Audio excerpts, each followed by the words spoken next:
everybody. Welcome back to the Throwing Partners podcast with Kirby and Joseph. Thanks for coming and hanging out with us tonight. We are going to recap this week in Major League Baseball. We're going to talk about several different things tonight. We're going to talk about the issues with so many pitchers going down with elbow injuries. We're going to recap the Braves. We're going to recap the Astros. We're going to look at some things from around the league. And we're going to look a little bit at the week ahead, especially with what's going to happen Monday, Tuesday, and Wednesday at Minute Maid Park. So let me start us off, Joe. Saturday morning, 8:30 a.m. Braves fans got the news that nobody really wanted to hear, but we had just been patiently waiting on it, and it was that Spencer Strider is going to be out for the year. He had the internal brace procedure done on his UCL. So not full Tommy John for the second time, which is great, which puts him back earlier in 2025. Not sure if he'll be able to start the season on time, but I would figure by maybe May of next year he'll be back, which is good for Braves fans. But I mean, at the same time, we just lost our staff ace for the year, so that really bites. But Joe, you and I were talking a little bit earlier today about this issue that we've seen with pitchers this year. And I feel like one or two or maybe three times a week, we are seeing guys go down with elbow injuries. We shared some data today. 9 out of the 18 hardest throwers from 2023 are all on the IL with some kind of elbow injury. To me, that is extremely alarming. I was listening to a clip from Dr. James Andrews, and he was talking about how the UCL is actually not fully developed until age 26. I mean, as you well know, I mean, a lot of guys are coming into the league at 20, 21, 22, and they throw hard. Not many guys are JP France now. Not many guys are Kyle Hendricks. There's no Greg Maddoxes, really. Most guys throw mid to high 90s.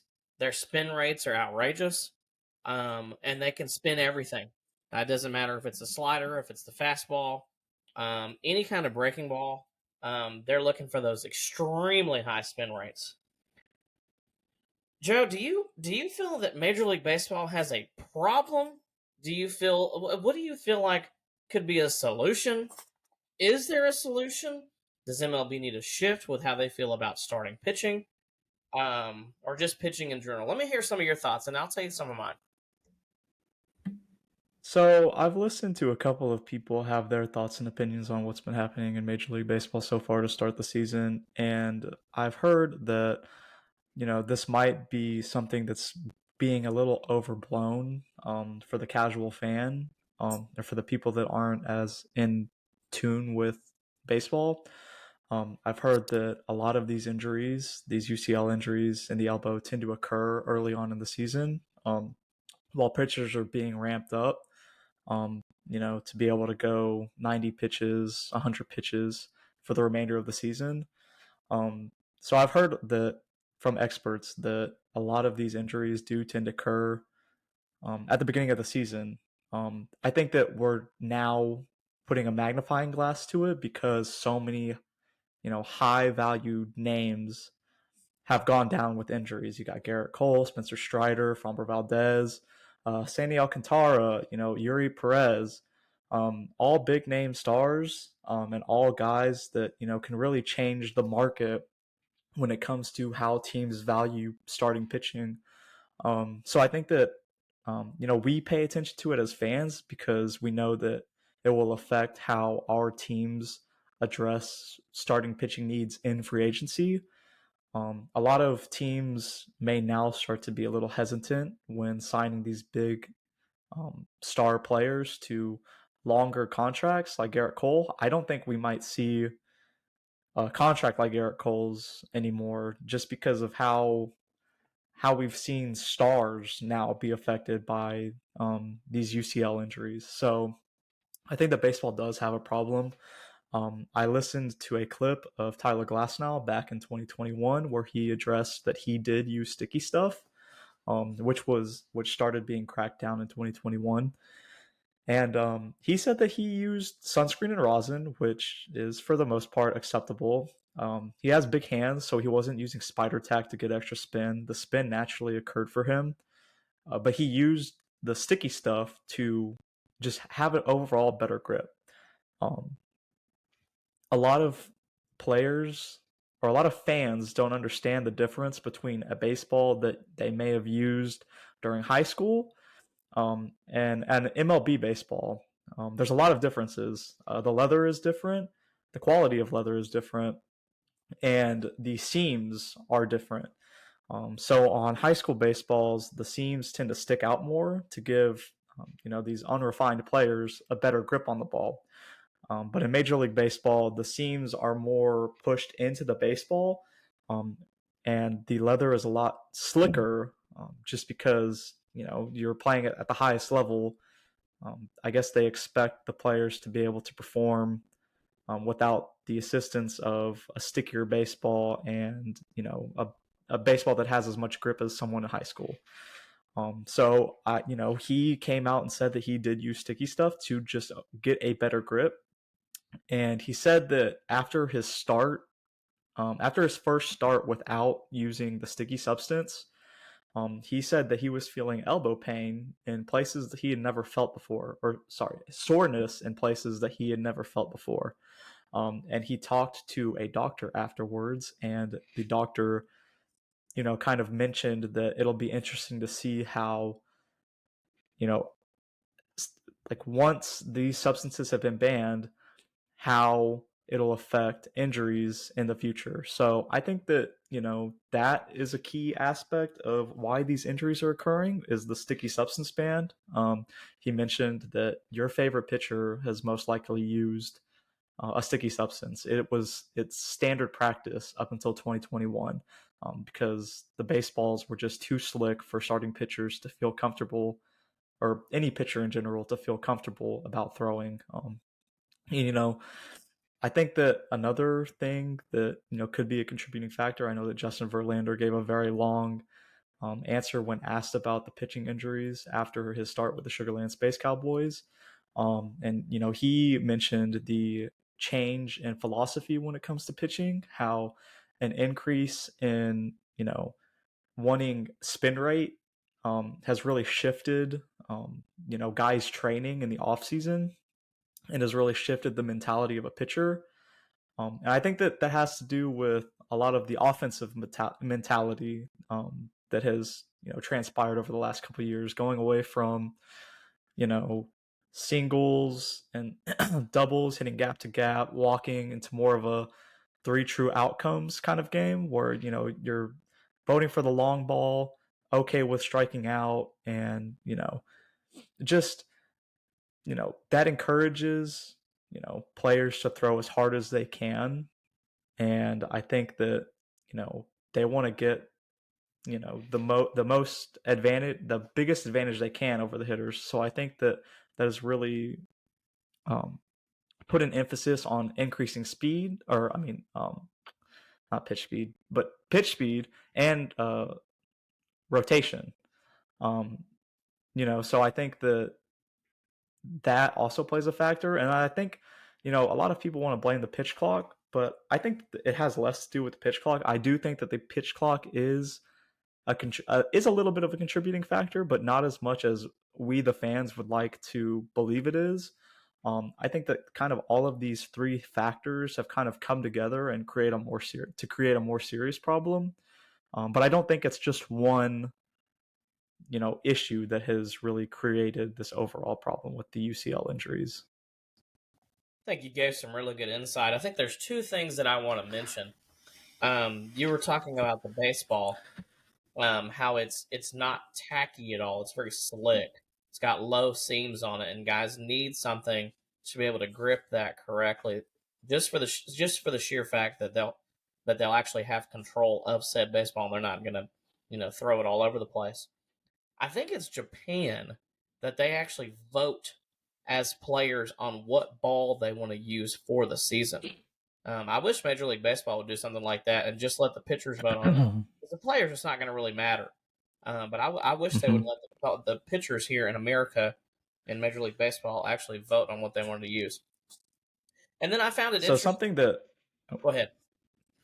something that I've wanted to take a dive into is actually compare the differences in arm injuries to like from some of the more overseas leagues like the MPB and KBO, and see, because I know that they do use a ball with a seam that rises higher off the leather.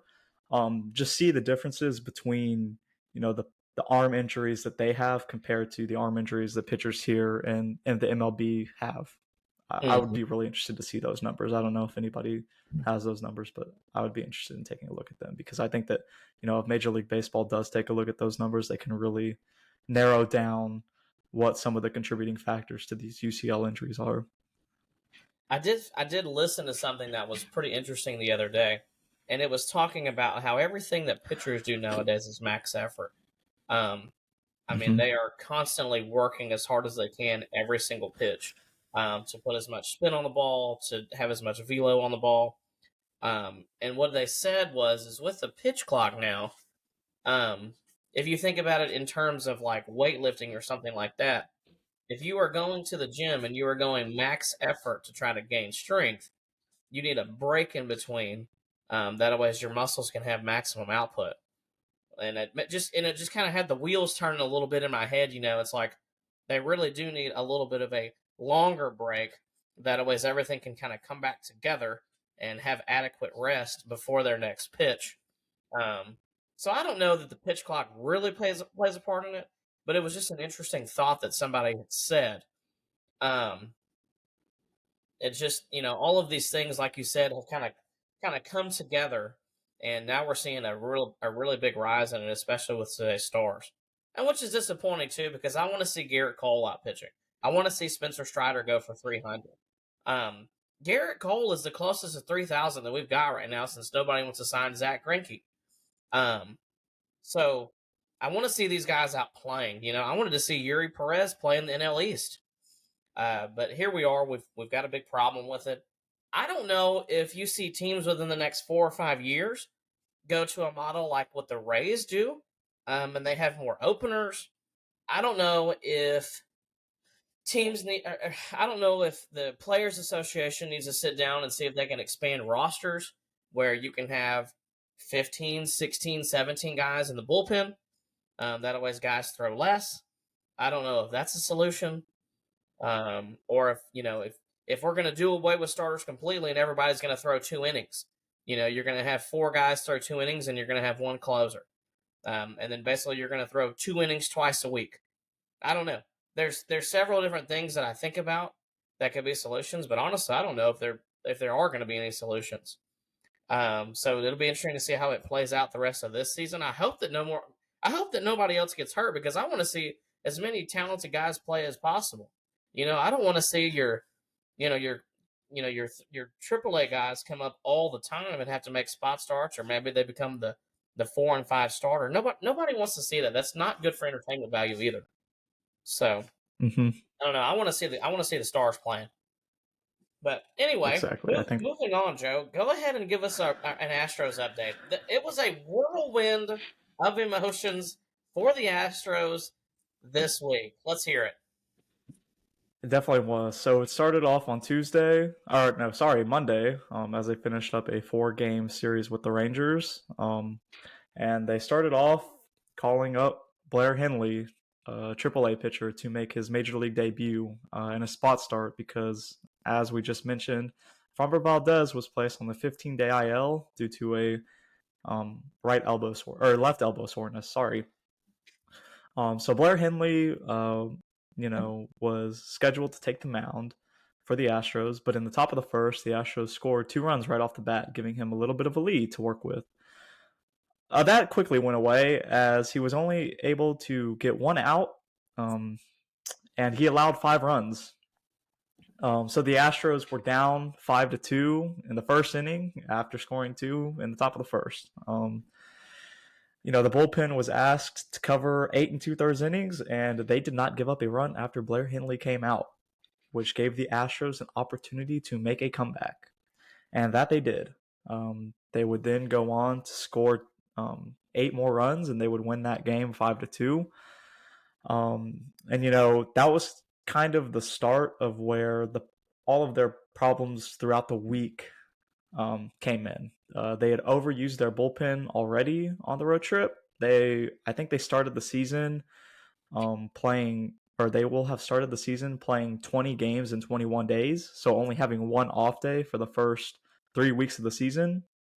They've really used the hell out of their bullpen.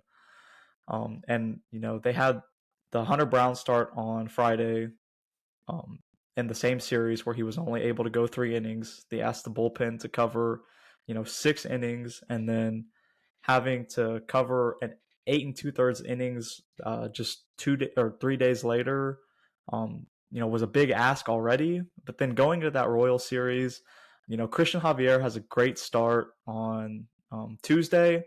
Unfortunately, errors by Alex Bregman and the Astros' inability to hit with runners in scoring position kept the Royals in the ball game and allowed them to make a late inning comeback, which they would eventually win um, in extra innings in the bottom of the 10th. So they again pushed their bullpen to the limit going into extras. They used almost every between those two games, they had used almost every guy in the bullpen. They've been doing some tricky stuff with their roster, DFAing players to make room for another guy that they can call up, sending, optioning players back and forth. So, they really had to, get a good start sometime this week. And unfortunately, that didn't happen. The next day, I believe Spencer Arangetti got his major league start, his major league debut, which is one of the Astros' top-ranked prospects. He came out against the Royals, and he looked very good the first 2 innings.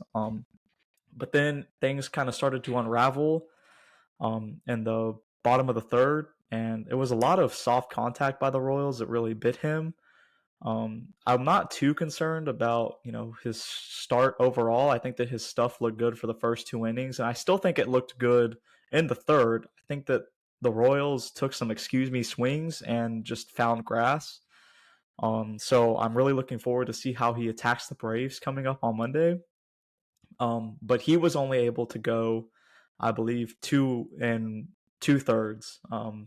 And the Astros would end up losing that game by big run a big run margin. Again, the Astros have continued to hit well as individuals, but not as a unit. Um, you know, they left a lot of guys on base in that second game as well. I believe they had 11 hits. It was either 11 or 9 hits. And they just have had a really tough time, and those struggles continued going into Thursday, where Hunter Brown again started and struggled. He was only able to get 2 outs in the first. He surrendered 11 hits and I believe 9 runs in the first inning. And again, I know that that's putting the Astros offense in a very tough position to start the game. But they had runners on base the entire game. They were putting pressure on the Royals starting pitching, but just could not come up with the timely hit. I think that a lot of the box scores in some of these blowout games that the Astros have played are misleading because they have been hitting well as a team. They have very good numbers as a team offensively.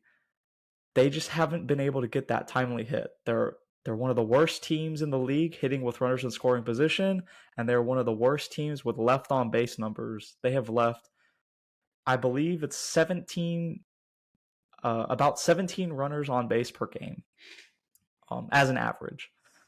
So their struggles offensively continue there as well. And their struggles pitching obviously continued there. Hunter Brown only able to get 2 outs against the Royals. So coming in to the series against the Rangers that they played over this weekend, we were really looking for a good start on Friday. Again, we did not get a good start on Friday. I believe that was JP France, right? Who started on Friday. He didn't pitch well either. The Astros got shelled, but I will say that one shining moment from that game is the Astros were down big, and in the seventh, they ended up putting up a 5 spot. They didn't complete a comeback, but we finally saw some life from this team. We finally saw some emotion. Kyle Tucker had a monster home run in the seventh after a Yordan Alvarez hit by pitch, and he bat flipped the shit out of that home run. And I think that kind of served as a spark because after that, while the Astros did not mount a comeback that game, they would wind up outscoring the Rangers. I believe it was 22-7 the rest of the series, which is good. I think that the team lacked emotion from what I had saw leading up to that Kyle Tucker bat flip. They looked like a bunch of robots going out there with no emotions, just going through the motions, and they didn't really look like they wanted to be out there. They But really after didn't. that Yordan Alvarez hit, yeah. So after that hit by pitch and after that Kyle Tucker home run, you could kind of see the dugout come to life. During that inning, they scored 5 runs, so they scored 3 more runs after that Tucker home run.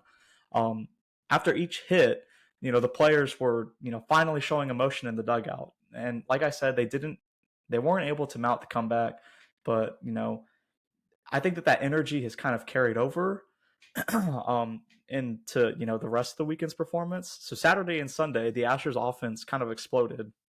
Um, it exploded late in the innings on Saturday after a Victor Carantini pinch hit. I think it was 2 RBI single. And after he tattooed that ball in the right center field gap, or not gap, but in between right field and center field. And after he got that hit, he screamed at the dugout again, which is again great to see because the lack of emotion from this team had been kind of baffling. So I think that you know they are finally getting into it. They can finally feel like it's coming together, and I think that it's been good to see them finally showing emotion because I think that it's finally showing with their bats. But in that Saturday game, we had a great start from Ronel Blanco. Ronel Blanco is currently the staff ace for the Houston Astros. He's their stopper too. He's stopped every losing streak that they've had so far. And him and Christian Javier have kind of only been the only bright spots for this rotation so far. And Christian Javier today threw 7 innings of phenomenal ball. His fastball looked great. His changeup looked even better, and he was pitching like he was in 2022, and that's great to see because there were rumblings of him potentially being he had talks of being in the Cy Young conversation in 2022. So that is great to see that he's kind of getting those same results that he was in 2022. And the offense again today exploded. Altuve, kind of set the tone early on in the game. He owns Nathan Eovaldi. He has the most home runs off of Eovaldi than he does any other pitcher. I believe that with those 2 home runs, he now has 7 on him. So it was great to see the Astros offense again finally showing some emotion. Altuve got them jump started today, and it was kind of good to see them win a series at home. I believe that was the first time they had won a series at home since late September last year. So it was really good to see finally. That's awesome. I'm glad to see them coming to life because for a while it looked very grim in the worst way possible. You had people after Friday night's game talking about who they were going to trade. What is Tucker going to be on a different team at the trade deadline? What about Bregman, Framber Valdez, all these different guys that have contractual control? Lots of Astros Twitter was talking about getting rid of them because you guys were 4-11. But now they're 6-11. The division's not doing great. I mean, so within It's 2 weeks, not. you could see a big turnaround, and they could be right back in first place. Mhm. It wouldn't surprise anybody. Okay, let me give It a really break. wouldn't, and, Go ahead. Go ahead. sorry, but I just have this thought. You were talking about the division, kind of turning around, but there is some good news for the Astros as they do have Justin Verlander coming back on Friday, and he will probably make his season debut against the Washington Nationals. And then you have Framber Valdez, who is an interesting case because I saw reports today that he will start throwing again. But he did not get an MRI on his left elbow, which I find very interesting, especially with the outlook of the rest of the league so far this season, with all the elbow injuries as we talked about. I think it's a little concerning that they didn't just get imaging on that elbow just as a precautionary, tale. So that'll be interesting to see how he recovers. I believe that they are hoping that he starts throwing again tomorrow, and he will then ramp up to make, I think, not this next start, but the start after. So it'll be really interesting to see how his season progresses with that elbow soreness as well. And then Luis Garcia is also progressing faster than anticipated. I believe that he has thrown 15 pitches, which is more than expected for his timeline. So the Astros' outlook for the remainder of the season looks good if they can stay healthy on the offensive side, and they can just hold out until reinforcements come. I think that they'll be sitting pretty to take the division or at least be in the wild card race. So I just wanted to give those thoughts before we moved on. Definitely. Well, we've talked about this before. You don't have to be a great team to make the postseason now. With 3 wild card Mm-hmm. spots, I mean, we saw the Diamondbacks last year. They were an 84 win team and made the postseason.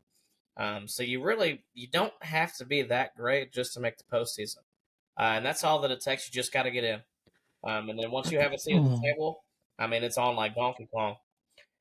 Okay, good thoughts there, Joe. Let me talk about the Braves for a little bit. It was an interesting week in Braves country. Obviously, we knew that Spencer Strider was going to be out. We just didn't know how long. Turns out he's out for the year. We've already talked about that. The second half of their first homestand was against the Mets. We hate the Mets. Everybody in Braves country hates the Mets. Okay, and we did not play well against the Mets this week. The first game on Monday, Charlie Morton pitched. He did not look good. He did not look good again today. I'll get to that in a little bit. They lost 8-7. Bullpen also did not look good after I was just bragging on them last week. Tuesday, the Braves win 6-5. Reynaldo Lopez, staff ace right now. He looks great out there. He's had 2 quality starts, and he's going to start, I believe, again on Tuesday of this week against the Astros. We'll get to that in a little bit as well. So Reynaldo Lopez, quality start. Bullpen gives up 5 runs. Not a great look. Not a great look. However, they came away with the win. You can win ugly, but you can't lose pretty. So kudos to the Braves for getting the dub there. And then the game got postponed Wednesday. They played Thursday. Alan Wyman started. It was not a great day for either of our teams, Joe. The Braves dropped that game, 16-4. Horrible outing from everybody. They made 2 errors. They didn't play well. They had 10 hits, but it didn't matter. They lost 16-4. They got absolutely curb stomped. Then they flew to Miami. Miami always seems to be the place that the Braves come back to life on, and they kind of work through some things and they get things figured out. The Marlins absolutely suck right now. There's no ifs, ands, or there's just no way around it. They're horrible. Every good starter they've had has gone down. Between Sandy and Yuri Perez, they're not good. Their offense is not good either.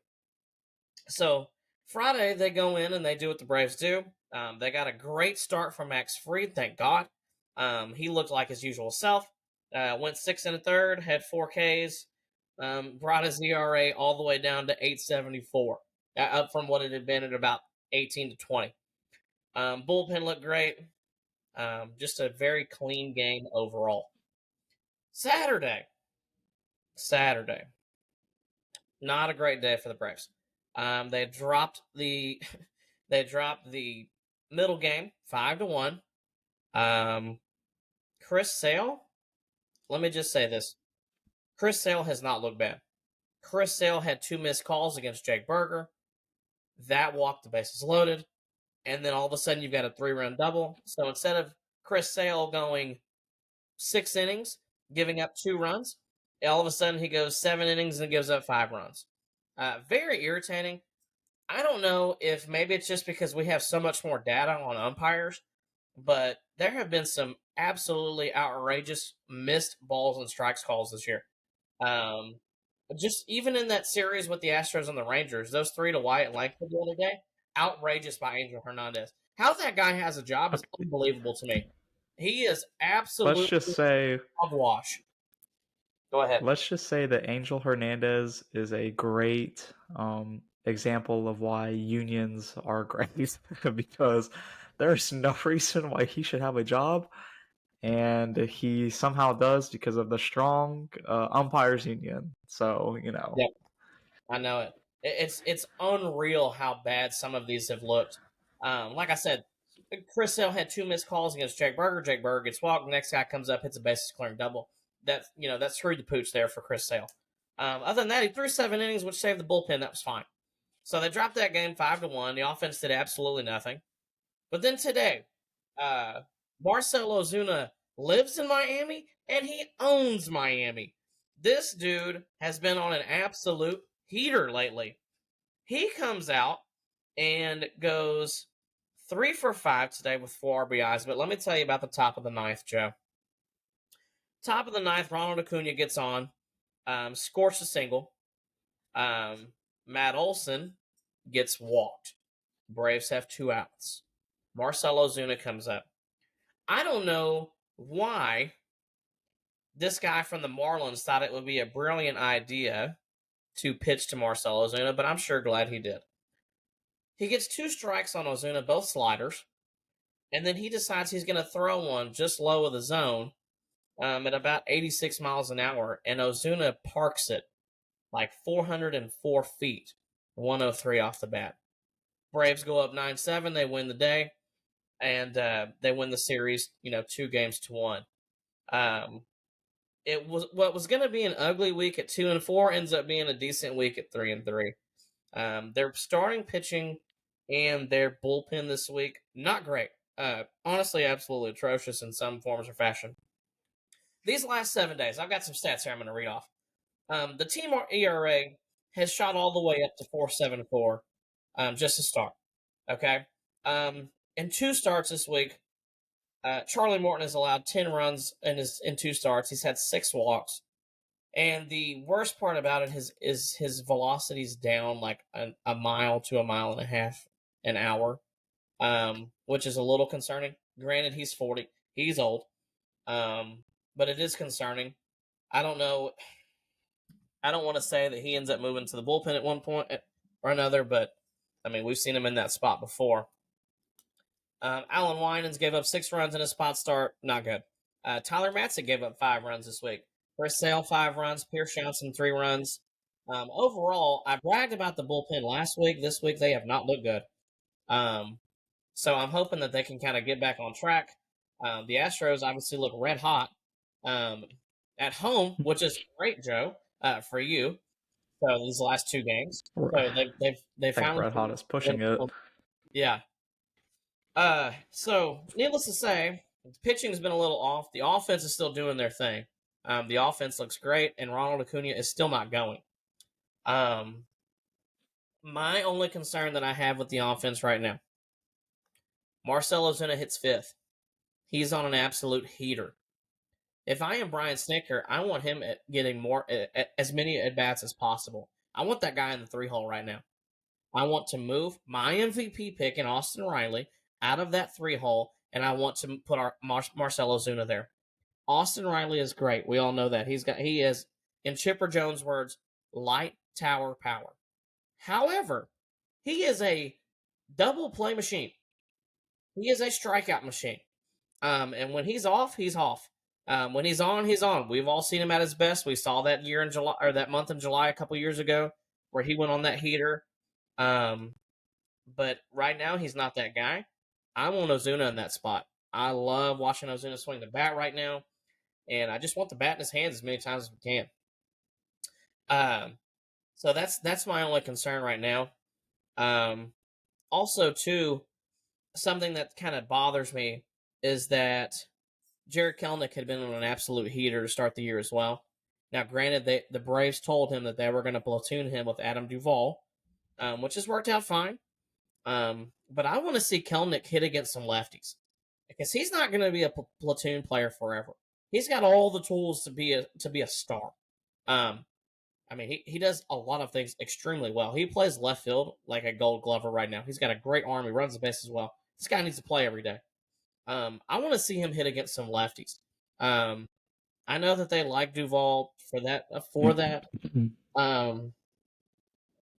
platoon, but I want to see him get some at bats and just to see how he does. Because if he can prove that he can hit lefties, there's no reason he shouldn't be playing every day. And when he hits ninth, Ronald Acuna is hitting exceptionally well with Jared Kelenic in front of him. So that's my only concern. Sean Murphy, he's going to be out a lot longer than we anticipated, guys. He went down in that first game on that foul ball swing, and the update we got this week is that he had just started walking on the treadmill. Joe, I don't know about you, but walking on the treadmill is a long way from catching, from hitting, from throwing. And Sean Murphy, Sean Murphy is essentially power everything. This guy does nothing, at any kind of half speed. He does everything just, full out, which I appreciate because I love watching the dude hit. But yeah, he's going to be out a while. So that sucks for the Braves. However, they've got the best backup in the league in Travis d'Arnaud, former Silver Slugger Award winner, and also a clubhouse leader. So can't complain there. But I think that's pretty much all I've got for my Braves update. Now, around the league, first things first, we got to see a first overall pick make his MLB debut, Jackson Holiday. It wasn't a holiday as far as the calendar goes, but he made his debut this week. Didn't start off great. Hasn't started off great. He is striking out a ton, which is why I'm feeling a lot more confident with my pick in Wyatt Langford right now, even though he's not doing well either. But Jackson Holiday did get his first hit today. So kudos to him. I hope he has a great career. And then other things from around the league. Joe, the Oakland A's, winners of 6 out of their last 8 games. I know that they have played Detroit. I know that they have played Washington, and they also played Texas in there. However, something I have been telling you for years, Oakland has fantastic player development. I don't know who was on their staff or who was in their minor league system that develops these guys, drafts these guys, and just makes literally gets the best out of their players. But dude, it needs to be a case study, because once again, they've got a payroll that's next to nothing, and they're actually sitting at 7-9 right now, which is not horrible. I mean, they're one game out of the division lead.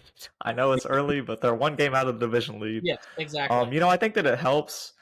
I think that it helps that they traded, all of their talent away.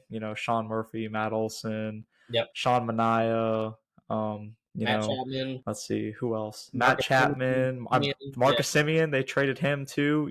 They traded all of these superstars. And they've received like really good prospects in return.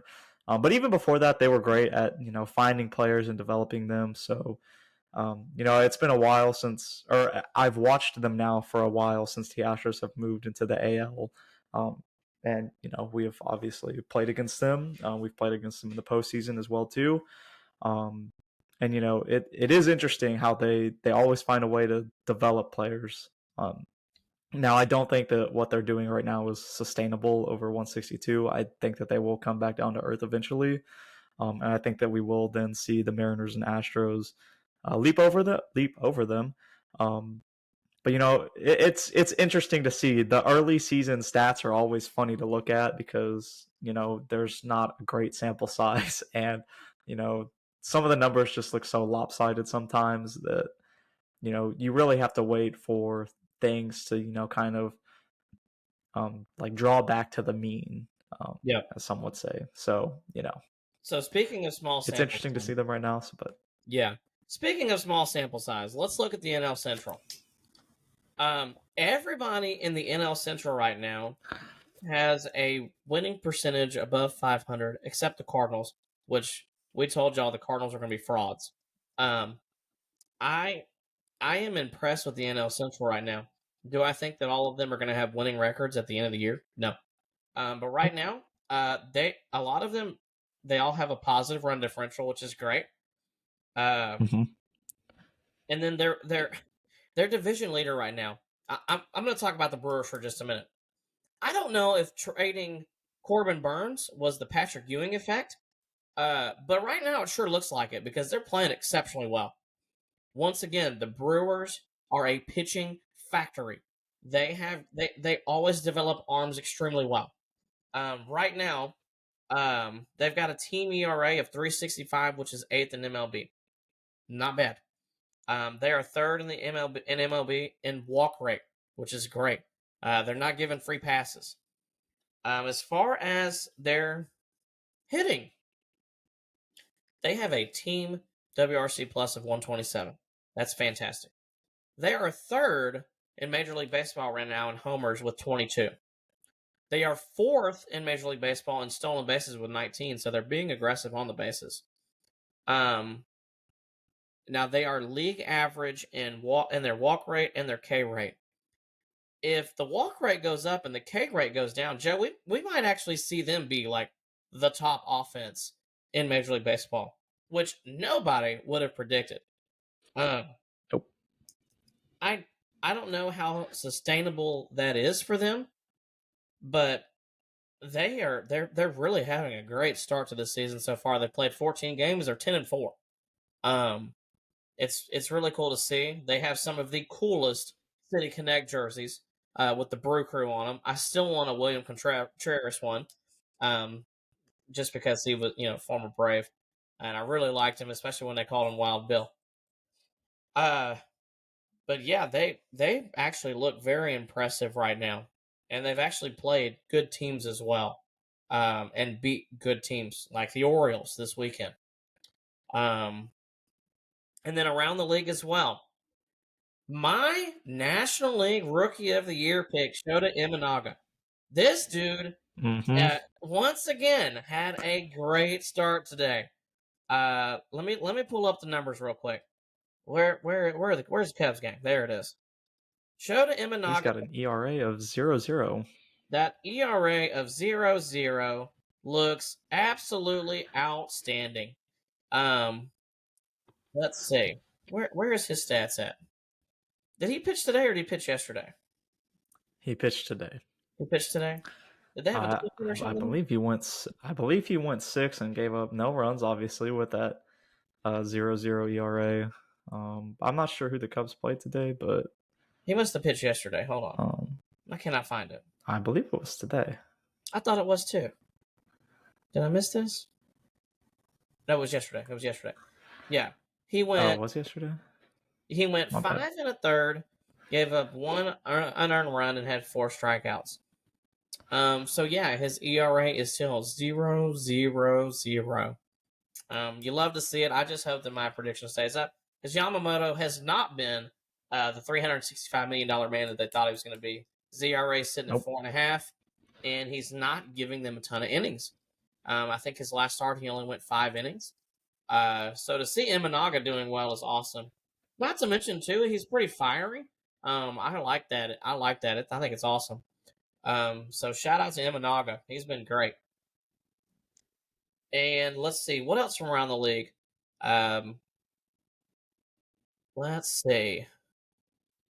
Oh, Joe, this week our teams meet up in Houston. Are you going to any of the games? As of right now, I don't have any plans to go to the games, but I am interested in going. I don't know which game yet, but it'll probably just be one, and I'm not sure, honestly. I am stoked to see the Braves play at Minute Maid Park. I hope that Ronald Acuna gets on track and hits his first homer over the train tracks. You heard it here first. It will happen. It is going to happen. Nope, I want to it will see not this happen. guy absolutely torch one off the Halliburton sign. I am not even kidding. I think. It'll be against JP France. Oh man, it's gonna be great. No, I'm really excited. I don't get to watch him obviously very often in person, so for me, it's gonna be a great time. Uh, Let me think. What else do you have on the agenda, Joe? I think that's pretty much it. So, I want to bring it back to the Astros for a second. Go ahead. I saw a very interesting video with Reggie Jackson during this week, where he talked about the Astros' pursuit or lack thereof of Blake Snell. And it's kind of honestly pissing me off that him and Jeff Bagwell have their hands all over the Astros organization. And it's kind of pissing me off that Jim Crane has not taken a step back. I know that after the sign stealing scandal, Jim Crane came out and said that nothing like this would ever happen in his organization again, and that he was going to take a more direct role as the owner into day-to-day operations. And you've definitely seen that. He hired Dusty Baker, who he felt like he can trust, as the manager of the team. But as a general manager, he hired James Click after the sign stealing scandal, someone who was a little more unknown, someone he was kind of taking a chance on. And during James Click's time here in Houston, I think he did a phenomenal job with what he was working with. The Astros in his first 2 years did not have a first or second round pick as punishment for the sign stealing scandal, which people tend to forget happened. Um, Again, and listen to he Doc. went out and Never forget that. yeah. So he went out and drafted Joey Loperfido, Alex Santos, who is rising up into the Astros organization right now. Um, let's see, Ryan Clifford, Drew Gilbert. Let's Mm-hmm. see who else. There's one more left-handed outfielder, Jacob Melton. Yeah. And two of those guys were included in the Justin Verlander trade. But they were all almost instantaneously the Astros' top prospects, and they all performed very well at the minor league level. He built the Astros 2022 bullpen, signing some guys like Hector Neris and Ryan Stanek, who were little I guess under the radar signings, who ended up dominating for the Astros in the postseason. He traded for guys like Phil Maton and Yeah. Rafael Montero. Yeah. I'm going through the relievers right Yeah. now, but Kendall Graveman, who helped us in our run in 2021. Rafael Montero, Phil Maton, and then Yainer Diaz. And then after winning the 2022 World Series, Jim Crane pushed him out. And he pushed him out because Dusty Baker didn't really, dive into the analytics as much as James Click did. They had different philosophies. James Click was, kind of the key guy into calling up players like Jake Myers and Chas McCormick. And I know that in a very interesting 2020 season, um, there were a lot of weird things that happened that season. But he also called up guys like Christian Javier and Luis Garcia, who probably, under normal circumstances, would not have gotten the opportunities that they did when they did, how they did. Under normal circumstances, you would have seen guys scratching their head as to why these prospects were getting called up. They had very little sample sizes in the minor leagues. But he saw the data from the sample sizes that they did have, and he thought that it would be a great idea to call them up. And then guys like Chas McCormick and Jake Myers, who, again, most people didn't really hear of until they were actually here.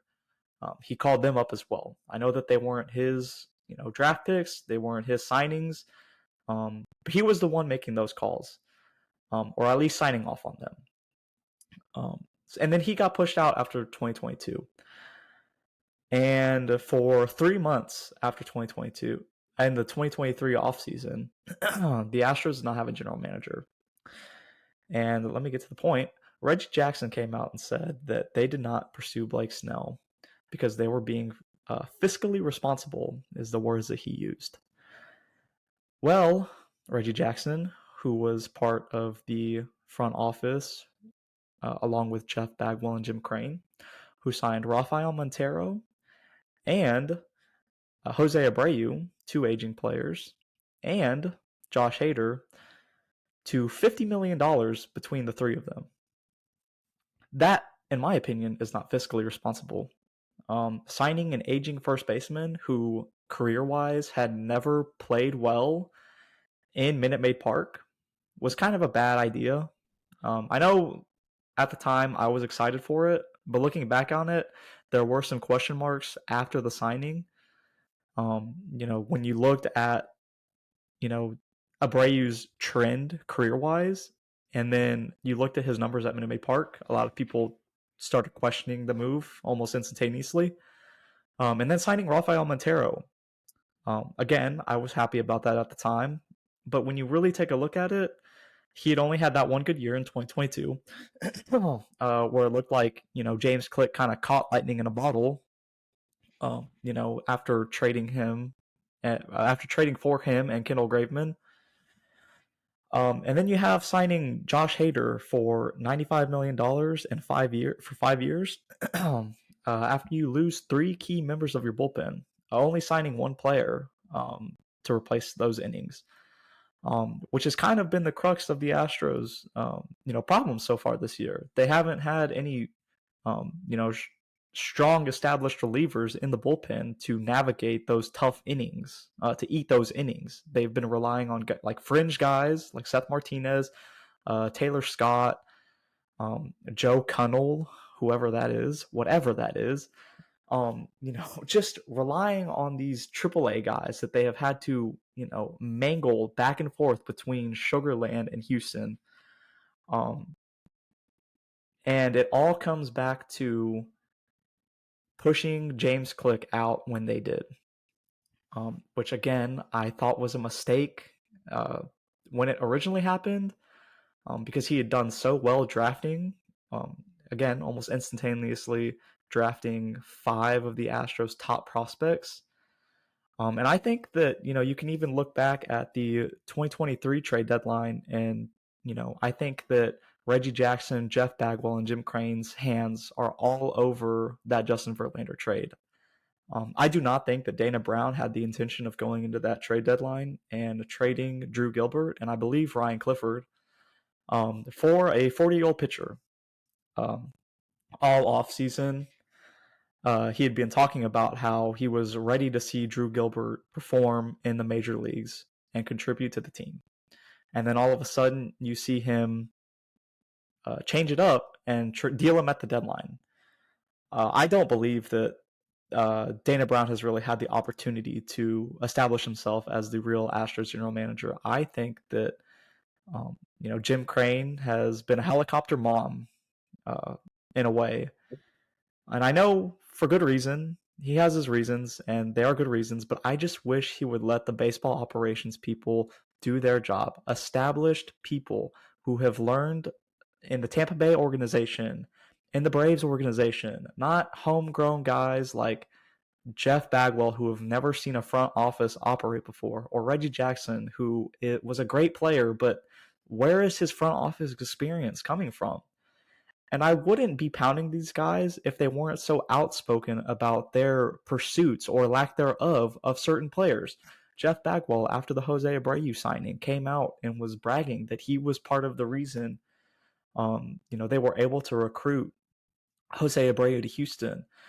And then hearing Reggie Jackson come out and say that they want to be fiscally responsible and that we don't operate like that as an organization, when you knew coming into the season that you were going to be lacking Justin Verlander, Jose Urquidy, Luis Garcia, Lance McCullers, at least until the deadline. Some of these problems could have been solved. Blake Snell and Jordan Montgomery hadn't been signed to a team until the first day of the season, or the first the week right before the season started. So that's where my problem lies as a Houston Astros fan. What Jim Crane has done for the Astros, turning this organization around, has been great. The city of Houston owes him a lot, but I just wish that he would take a step back and just trust the baseball operations guys. And again, I know he has his reasons, but just let it go, man.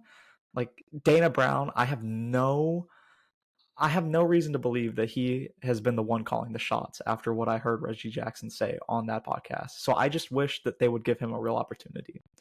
Is what I'm going to leave it at. I'm gonna say this one thing, Joe. That I am totally in agreement with you on what you just said. Dana Brown learned from the best in Alex Anthopoulos. James Click worked in the Rays organization, one of the best run organizations in all of Major League Baseball. Dana Brown would have never been caught with his pants down and not having relievers to fill those middle inning roles. Alex Anthopoulos has had those roles covered since he came to Atlanta.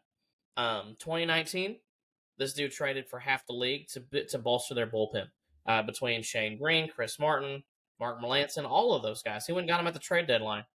I guarantee you, if Dana Brown was running the show, their bullpen would look fantastic right now. They would have brought back Neris or Stanek or Maton or maybe 2 out of 3.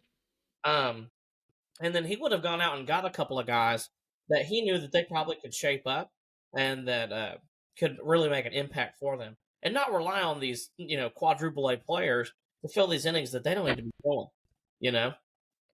So listening to Reggie Jackson talk about that was just really irritating because, you can be a great player. All of them, obviously, Hall of Famers, but you shouldn't be in the front office. Stay out. I'm going to bring you back to my final thought, Joe. Greg Amsinger from MLB Network. How this guy has a job is absolutely beyond me. He gave his best core 4 list, Joe. And I'm just gonna say this: the Dodgers are not on the list. I am baffled. Hold on. Go ahead. So in the caption, it says build, like a core 4 that you would build an organization around, not buy an organization around, because that's what the Dodgers do. They buy their talent. So is it a build or buy? In the description, it says, what core 4 would you build your organization around? So maybe that's why he left the Dodgers out. I did look at some comments saying that it does, the stipulation is there, build, not buy. Or at least in context, that's what I think is why the Dodgers were left off. MLB Network works. They always want clicks on stuff. So leaving the Dodgers that is true. Was definitely we're going to do this and see how many interactions it gets. And look at us, we're talking about it right now. But when you just look at the plain graphic, it just says best core 4. It doesn't say anything else. It does.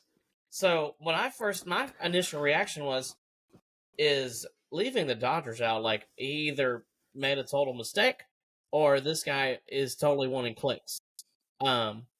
Or MLB Network is totally wanting clicks, especially in today's society where everybody is pulling the cable plug and they're just streaming everything. But our teams are at the top of the list. I can't really complain too much. The two's up at the top of the list. Yeah. So, I don't know. It was pretty interesting to say the least, but I mean, the Astros core 4 could change after this year. Yeah. I still don't know what's going to happen with Bregman.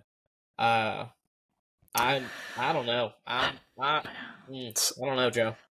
So I didn't really talk about him. I didn't talk about Jose Abreu either. I'm not gonna beat a dead horse. Jose Abreu has continued to look bad.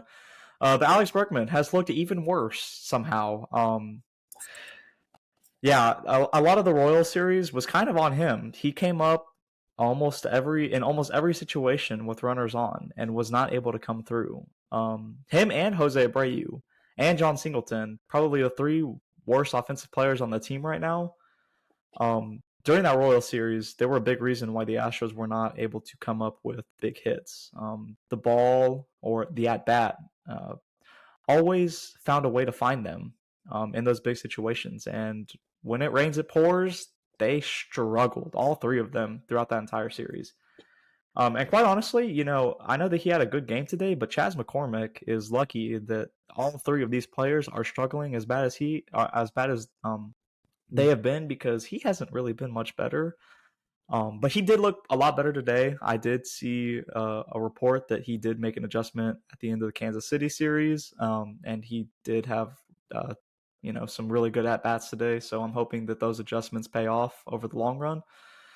But yeah, I'm hoping that the Astros just start clicking again. And that was my little 2 cents about Bregman and Brayu so far, or to finish off things. Definitely. Joe, do you have any final thoughts? Any real final thoughts this time? No, I think that I'm done ranting. Done ranting. Okay, I'm gonna give a final thought as kind of a winner of the week. Obviously your team got absolutely throttled by the Royals this week. Okay. They're doing something right, Joe, because I saw a graphic today with the Royals that they have had their starting pitcher go 6+ innings 10 times this year. That says a lot of good for them, that they are getting quality innings out of their starters, and they are saving their bullpen. And it shows with their record right now at 10-6. So kudos to them, man. I love that for these mid-market teams. I've been to Kansas City a couple of times. So it's awesome to see like the low to mid-market teams, at least starting out well. I would love to see them make a big turnaround. That's my final thought. The Royals are doing great. I think it's awesome. You know what? I would just like to add on that. Seeing them play the Astros in 3 straight games, they really grinded the hell out of us. They put together some very competitive at bats. So it's no shock to see that they are, a top 8 offensive team in the league. They're ranked 8th. And then, their pitching was just phenomenal. I mean, I know that I give a lot of the blame to the Astros hitters, but the Royals pitchers still had to make those pitches. And they're a top 3 staff in the league currently. They're ranked 3rd. So, they've been playing phenomenal. And, I know small sample size to start the season, but it'll be really interesting to see how they continue this run that they've started the season on.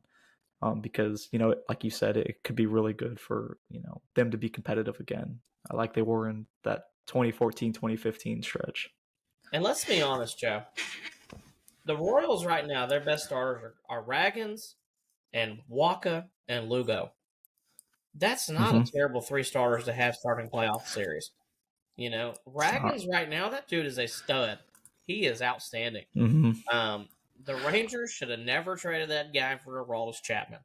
I would have traded somebody else before Raggins. So, yeah. Actually, you know what? I'll end with this, Joe. I have seen the Royals play twice in my life in Kansas City.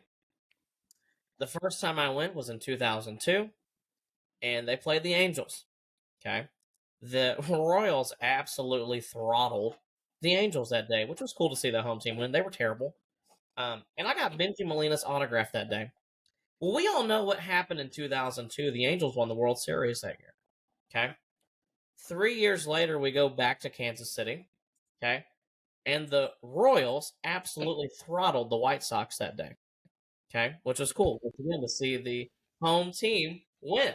Right. Guess what? The White Sox won the World Series that year. So I've been and both times that I've been, the team that they play has won the World Series. So thanks everybody for tuning in. That was just a little fun fact and story that I had. Please remember to like, share, and subscribe to our YouTube channel. And then also too, you can find us on Instagram, the Throwing Partners Pod.